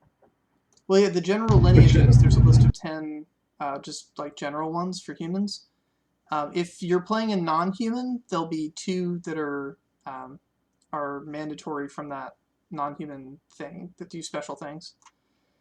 Because the non-humans were literally created, whereas the humans crawled up out of nothing. Got it. Yeah, I was looking at the potential options. So I know there's human and then some non-human options. So elves, dwarves, goblins. Right. So all elves have the Tangle and the Waking Dream, and then they get 3 others. Humans get 5. But the Tangle functionally is Prodigy. It gives them access to magical senses. Waking Dream is functionally resistance to sleep. So it's, yeah. Yeah, I'm considering either dwarf or human.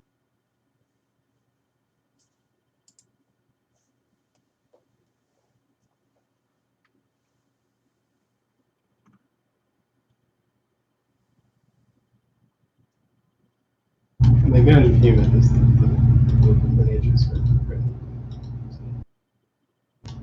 But dwarves can pick general lineages too, so it's no big deal.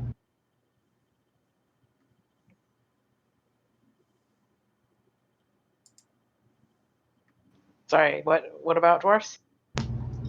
Everybody can pick general lineages. Dwarves get special ones, but the special ones aren't written yet. So. Oh, got it. Cool. I mean, I kind of know what they do, so we can talk about it, but you can hear really well and you have an amazing constitution. That's effectively what dwarves get.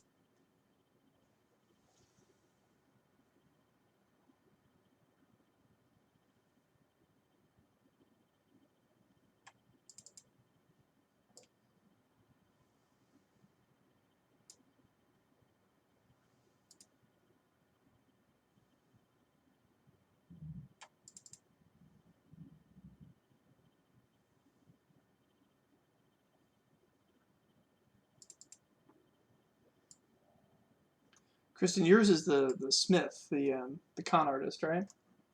Correct.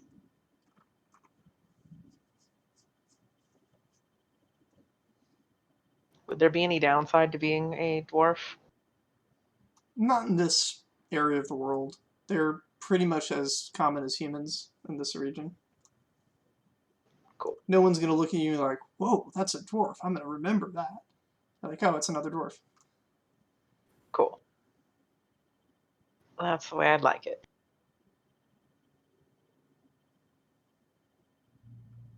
And the impending war with Apthus has a lot of the, even the really disparate communities kind of coming together anyway. In much the same way that the Gnolls and the Orcs got integrated into Cilician society when the entirety of that region was attacked by demons. Dwarves never had that issue, but now, like, goblins are fairly common now amongst communities and are no longer thought of as a threat.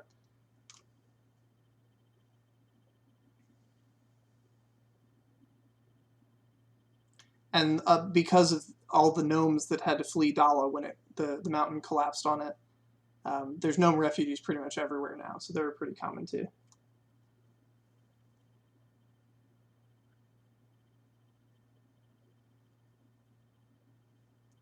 They're most common in Thordil because Thordil decreed that gnomes got to vote. I don't know if they ever let goblins have a vote in the election. The inconsistency with how many goblins there are would have raised some eyebrows. Goblins can just overwhelm the vote by making more goblins. Yeah. The stand-up electorate, right? So It's Goblin very, ballot box stuffing. it's a very different kind of gerrymandering. literally actually stuff goblins with the ballot box.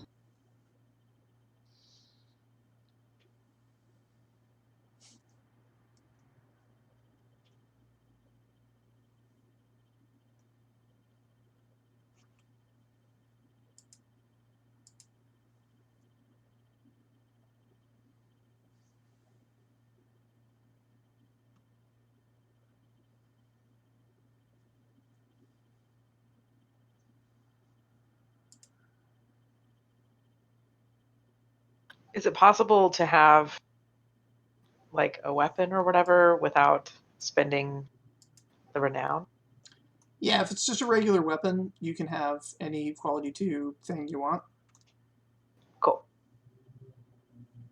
Spending the renown would give you a quality 6 weapon that is special to your character, and yeah, you don't ever lose it for long. It might be taken away by the guards when they, disarm you, but on your way out of escaping, you'll pick it up. It'll be lying on a table somewhere or something for you to grab. But if you're just outfitting yourself with the regular stuff that you would have, quality 2. Excellent.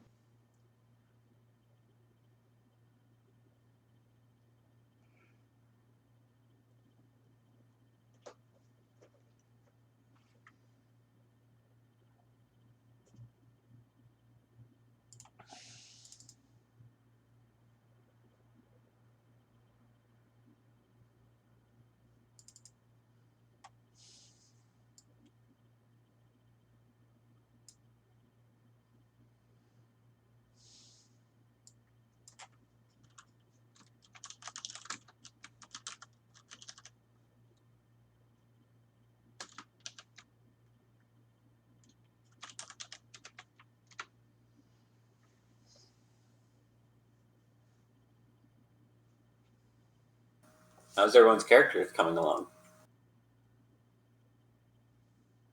Pretty good.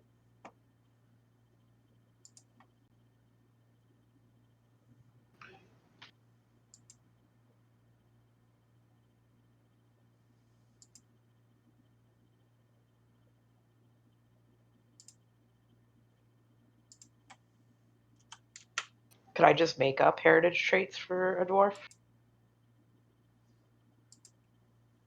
Yeah, but you can take all of the general ones. There are dwarven traits that are just not filled out at the moment. The two that you get are the two that you're required to take are the labyrinth and dwarven fortitude, which you can just eyeball.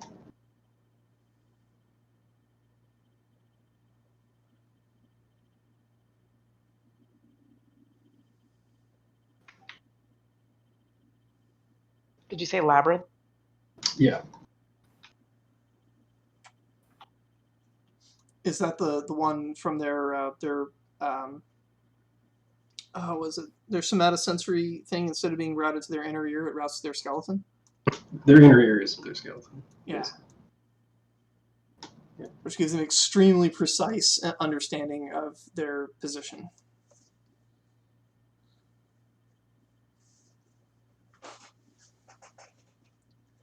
So think of it as a keen sense of where you are.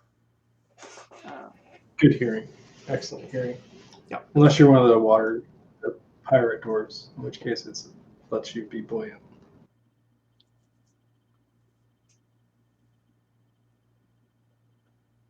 And then dwarven fortitude? What's that? You're just immune to most natural toxins. Or not immune, but you're strongly resistant to toxins. You can drink for days, and I think you get sturdy. I need to write these up. I literally published them today. I'm just building the frameworks. Cool.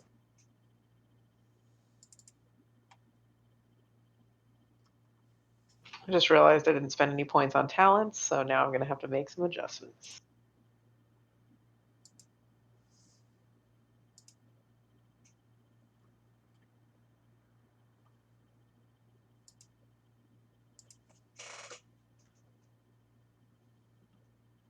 You mentioned sturdy, so is that like...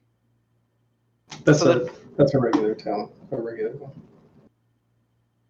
Does it just come with the dwarven fortitude? Yep. You get it with the bonus. Okay, I think right now everyone should have 7 experience except for Troy, who has 2. So 2 points of experience have been given out this session, and 5 were given out last session. Ah, cool.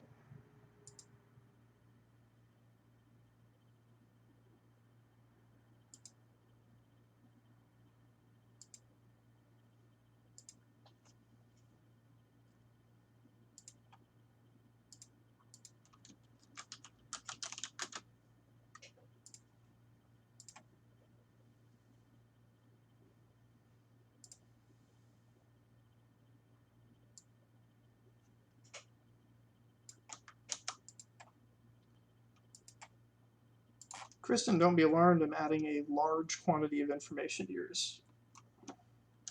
Go for it.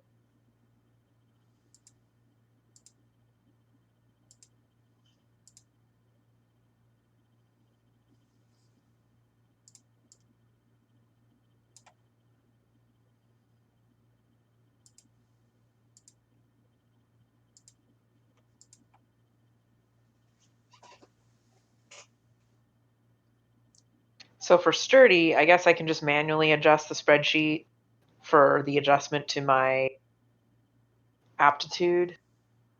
Yeah, for sturdy, just pick one of your aptitudes and then go to your health and change the equation to multiply whatever aptitude it was you picked by 2. Excellent.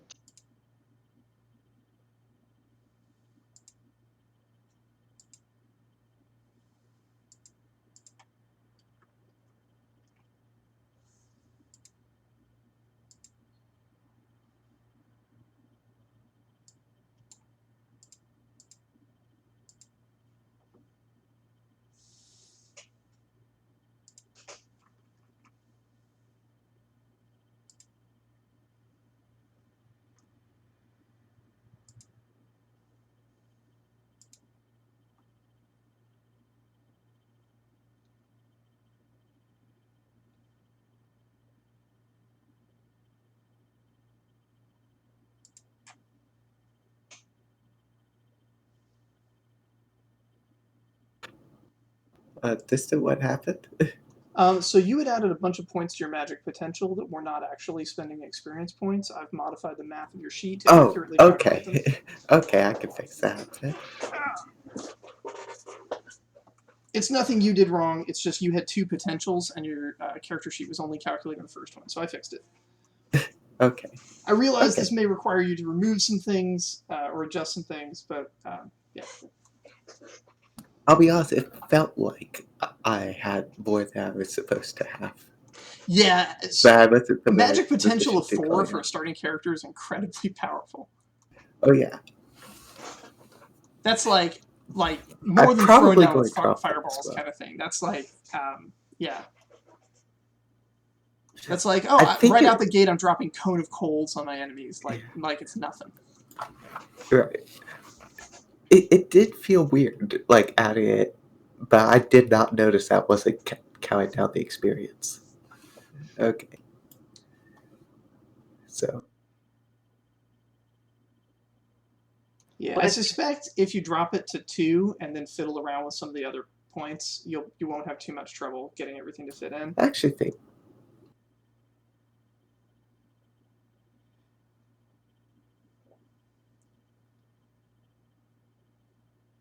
Because the way it calculates points is that for a normal skill, from 2 to 3 costs 3 points, but for potential, from 2 to 3 costs 9 points.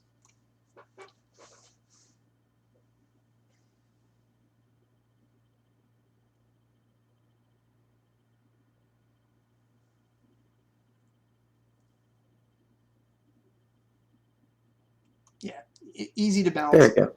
And magic potential 2 is still pretty powerful. All right, that does explain what was up. Yeah. Anyone else who's using magic, I'm going to need to do those fixes on your sheet. Oh yeah, okay, here we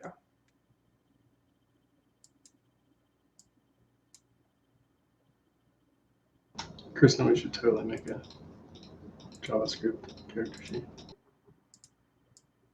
Yeah, that would be nice.